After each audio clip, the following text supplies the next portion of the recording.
Hi all, ഏഡസ് അക്കാഡമിയുടെ മറ്റൊരു വീഡിയോയിലേക്ക് സ്വാഗതം. ഇന്ന് നമ്മൾ വന്നിരിക്കുന്നത് വളരെ പ്രധാനപ്പെട്ട ഒരു നോട്ടിഫിക്കേഷനുമായിട്ടാണ്. ITI ഡിപ്ലോമ യോഗ്യതയുള്ളവർക്ക് അപേക്ഷിക്കാൻ പറ്റുന്ന പോസ്റ്റാണ് എന്നുള്ളതാണ് ഏറ്റവും പ്രധാനപ്പെട്ട സവിശേഷത. മാത്രവുമല്ല, ഈ ഒരു പോസ്റ്റ് എന്ന് പറയുന്നത് ഇത് ഭാരതത്തിന് ഏറെ അഭിമാനമായിട്ടുള്ള ഫിസിക്കൽ റിസർച്ച് ലാബറട്ടറിയിലേക്കാണ് ഈ ഒരു പോസ്റ്റ് വരുന്നത്.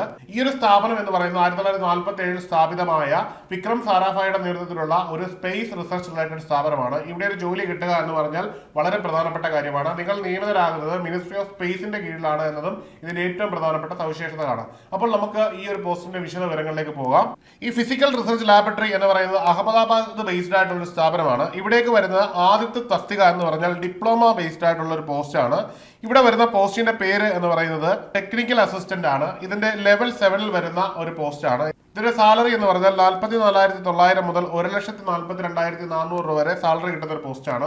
ഈ ഒരു പറയുന്ന പോസ്റ്റിലേക്ക് നിങ്ങൾക്ക് അപേക്ഷിക്കാൻ വേണ്ടുന്ന യോഗ്യത എന്ന് പറഞ്ഞാൽ 3 ഇയർ ഡിപ്ലോമയാണ്. 3 ഇയർ ഡിപ്ലോമ വ്യത്യസ്ത സ്ട്രീമുകൾ നേടണം. അപ്പോൾ ഈ ഓരോ സ്ട്രീമുകളിലും എത്ര വേക്കൻസികൾ വീതമാണ് ഉള്ളത് എന്ന് നമുക്ക് നോക്കാം. ആദ്യമായിട്ട് സിവിലാണ്. സിവിലിലേക്ക് 2 വേക്കൻസികളാണ് ഉള്ളത്. ഇതിന് അപേക്ഷിക്കുവാൻ വേണ്ടുന്ന യോഗ്യത എന്ന് പറയുന്നത് ഡിപ്ലോമയാണ്. ഈ ഒരു പോസ്റ്റിലേക്കുള്ള വേക്കൻസികൾ 2 എണ്ണത്തിൽ ഒന്ന് OBCക്കും ഒന്ന് ST കാറ്റഗറിയിലേക്കുമാണുള്ളത്. അതുകൊണ്ട് ഈ ഭാഗത്തിൽപ്പെട്ടവർ മാത്രം ഈ ഒരു പോസ്റ്റിലേക്ക് അപേക്ഷിച്ചാൽ മതിയാകും.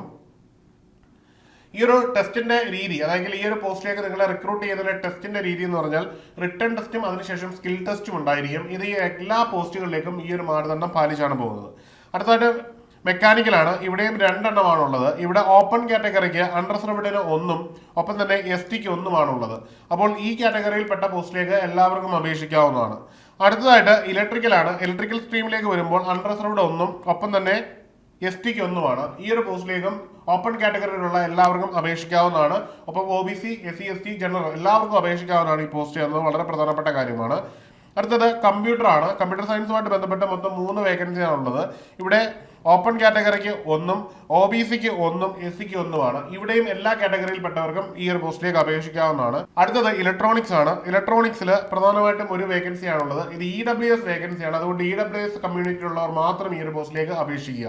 അടുത്തത് ടെക്നീഷ്യൻ B ആണ്. ഈ ടെക്നീഷ്യൻ B പോസ്റ്റ് എന്ന് പറയുന്നത് ലെവൽ 3 വരുന്ന ഒരു പോസ്റ്റാണ്. ഇതിന്റെ സാലറി എന്ന് പറഞ്ഞാൽ 21,700 തുടങ്ങി 69,100 അവസാനിക്കുന്ന സാലറി സ്കെയിലാണുള്ളത്. ഈ ഒരു പോസ്റ്റിലേക്ക് അപേക്ഷിക്കാൻ വേണ്ടുന്ന യോഗ്യത എന്ന് പറഞ്ഞാൽ SSLC പാസ്സായ ശേഷം ITI അല്ലെങ്കിൽ ITI പാസ്സായിരിക്കണം എന്നുള്ള യോഗ്യതയാണ് ഈ ഒരു പോസ്റ്റിലേക്ക് അപേക്ഷിക്കാൻ നിങ്ങൾക്ക് വേണ്ടത്. ഇവിടെ നമുക്ക് ഓരോന്നായിട്ട് നോക്കാം. ഫിറ്റർ എന്ന് പറയുന്നതിന് ഒരു വേക്കൻസിയാണുള്ളത്.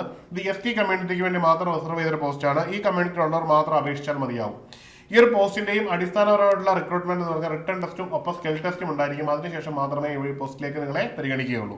അടുത്തതായിട്ട് ടെർണർ ആണ്. ടെർണറിന് 2 പോസ്റ്റാണ്. ജനറൽ കാറ്റഗറിക്ക് 1ഉം OBCക്ക് 1ഉമാണ്. ഇവിടെ എല്ലാവർക്കും അപേക്ഷിക്കാവുന്നതാണ് ഈ പോസ്റ്റിലേക്ക്. അടുത്തത് മെക്കാനിക്കാണ്. അടുത്തത് മെഷീനിസ്റ്റ് ആണ്. മെഷീനിസ്റ്റിന് ഒരു വേക്കൻസിയാണ് ഉള്ളത്. ഇത് ST കമ്മ്യൂണിറ്റിക്ക് വേണ്ടി മാത്രമുള്ളതാണ്. ST കമ്മ്യൂണിറ്റിയിലുള്ളവർ മാത്രം അപേക്ഷിച്ചാൽ മതിയാവും. അടുത്തത് ഇലക്ട്രോണിക്സ് മെക്കാനിക്കാണ്. ഇവിടെ മൊത്തം 2 വേക്കൻസികളാണുള്ളത്. അൺറിസർവ്ഡ് 1ഉം ഒപ്പം OBC 1ഉമാണ്. ഇവിടെ എല്ലാ പോസ്റ്റിലേക്കും എല്ലാ കമ്മ്യൂണിറ്റിയിൽപ്പെട്ടവർക്കും അപേക്ഷിക്കാവുന്നതാണ്. അടുത്തായിട്ട് ഇലക്ട്രിക്കലാണ്. ഇലക്ട്രിക്കൽ 2 വേക്കൻസിയാണുള്ളത്. അൺറിസർവ്ഡ് 1ഉം ഒപ്പം തന്നെ EWS 1ഉമാണ്. അതുകൊണ്ട് തന്നെ എല്ലാ കമ്മ്യൂണിറ്റിയിൽപ്പെട്ടവർക്കും ഈ പോസ്റ്റിലേക്ക് അപേക്ഷിക്കാവുന്നതാണ്. അടുത്തതായിട്ട് പ്ലംബർ എന്ന് പറയുന്ന പോസ്റ്റാണ്. പ്ലംബർ എന്ന് പറയുന്ന പോസ്റ്റിലേക്ക് ഒരു വേക്കൻസിയാണ് ഉള്ളത്. ഇവിടെ അൺറിസർവ്ഡ് 1ആണുള്ളത്. അതുകൊണ്ട് തന്നെ എല്ലാ കമ്മ്യൂണിറ്റിയിൽപ്പെട്ടവർക്കും ഈ പോസ്റ്റിലേക്ക് അപേക്ഷിക്കാവുന്നതാണ്. ഇനിയും ഇതിന്റെ അപേക്ഷിക്കാനുള്ള പ്രായപരിധിയാണ്. ഇതിന്റെ പ്രായപരിധി എന്ന് പറഞ്ഞാൽ 30/10/2005 അടിസ്ഥാനമാക്കി നിങ്ങളുടെ പ്രായം 18-നും 35-നും ഇടയിലായിരിക്കണം. ഈ ഒരു പ്രായപരിധിയിൽ OBC കമ്മ്യൂണിറ്റിക്ക് 3 വർഷവും SC ST കമ്മ്യൂണിറ്റിക്ക് 5 വർഷവും വയസ്സിളവ് ലഭിക്കുന്നതാണ്. ഒപ്പം തന്നെ എക്സ് സർവീസ് മാനും മതിയായ ഇളവ് ലഭിക്കുന്നതാണ്. അതിന് ബന്ധപ്പെട്ട സർട്ടിഫിക്കറ്റുകൾ നിങ്ങൾ കരസ്ഥമാക്കേണ്ടതാണ്. ഇതൊരു സെൻട്രൽ സർവീസ് ആയതുകൊണ്ട് തന്നെ നിങ്ങൾ തഹസിൽദാരിൽ കുറയാത്ത ഉദ്യോഗസ്ഥരിൽ നിന്ന് കരസ്ഥമാക്കുന്ന സർട്ടിഫിക്കറ്റ് ആണ് ഇവിടെ ഹാജരാക്കേണ്ടത്. അടുത്തതായിട്ട് ആപ്ലിക്കേഷൻ ഫീ ആണ്. ഈ ഒരു ആപ്ലിക്കേഷൻ ഫീ എന്ന് പറയുന്നത് നിങ്ങൾക്ക് എക്സാമിനേഷന് 250 രൂപ ഫീ ആണ് വരുന്നത്. എന്നാൽ നിങ്ങൾ അപേക്ഷിക്കുമ്പോൾ തന്നെ 780 രൂപ മൊത്തമായി ഫീസ് അടയ്ക്കേണ്ടതുണ്ട്. എന്നാൽ ഈ ഒരു എക്സാമിനേഷൻ നിങ്ങൾ അറ്റൻഡ് ചെയ്ത് കഴിയുമ്പോൾ ഈ 780-ൽ 500 രൂപ നിങ്ങൾക്ക് തിരിച്ചു ലഭിക്കുന്നതാണ്. എന്നാൽ എക്കണോമിക്കലി വീക്കറായ സെക്ഷനും ഒപ്പം തന്നെ SC ST കമ്മ്യൂണിറ്റിയും സ്ത്രീകളും ഈ ഫീസ് അടയ്ക്കേണ്ടതില്ല. പക്ഷേ ആപ്ലിക്കേഷൻ സമയത്ത് നിങ്ങൾ 500 രൂപ അടയ്ക്കുകയും എക്സാമിനേഷൻ അറ്റൻഡ് ചെയ്ത് കഴിയുമ്പോൾ ഈ 500 രൂപ റീഫണ്ടായി ലഭിക്കുന്നതാണ്. അങ്ങനെയാണ് നിങ്ങൾക്ക് ഈ ഒരു ഫീ എക്സംഷൻ ലഭിക്കുന്നത്. അതായത് ആപ്ലിക്കേഷൻ സമയത്ത് ഫീ അടയ്ക്കേണ്ടത്, അതായത് ജനറൽ കമ്മ്യൂണിറ്റി, OBC കമ്മ്യൂണിറ്റി തുടങ്ങിയ വിഭാഗങ്ങൾ മൊത്തം 750 രൂപ അടയ്ക്കുകയും എക്സാം അറ്റൻഡ് ചെയ്യുമ്പോൾ 500 രൂപ തിരിച്ചു തരികയും ലഭിക്കും.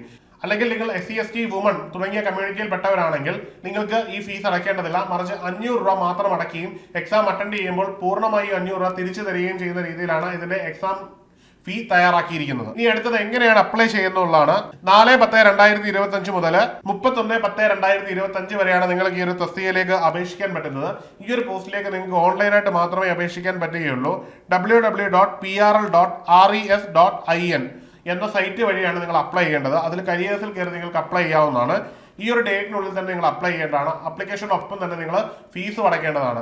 ഡേറ്റ് മറക്കേണ്ട. നമുക്ക് അപേക്ഷിക്കാനുള്ള ഡേറ്റ് 4/10/2025 തുടങ്ങി 31/10/2025 അവസാനിക്കുന്ന രീതിയിലാണ് ഇതിന്റെ സ്ട്രക്ചർ പോകുന്നത്. എല്ലാവരും ഈ ഒരു പോസ്റ്റിന് അപേക്ഷിക്കുക. ഒരു IT ഉദ്യോഗാർത്ഥിയെ സംബന്ധിച്ചിടത്തോളം, ഡിപ്ലോമ ഉദ്യോഗാർത്ഥിയെ സംബന്ധിച്ചിടത്തോളം കിട്ടാവുന്ന ഏറ്റവും നല്ല തസ്തികയാണ് നിങ്ങളെ തേടി എത്തുന്നത്.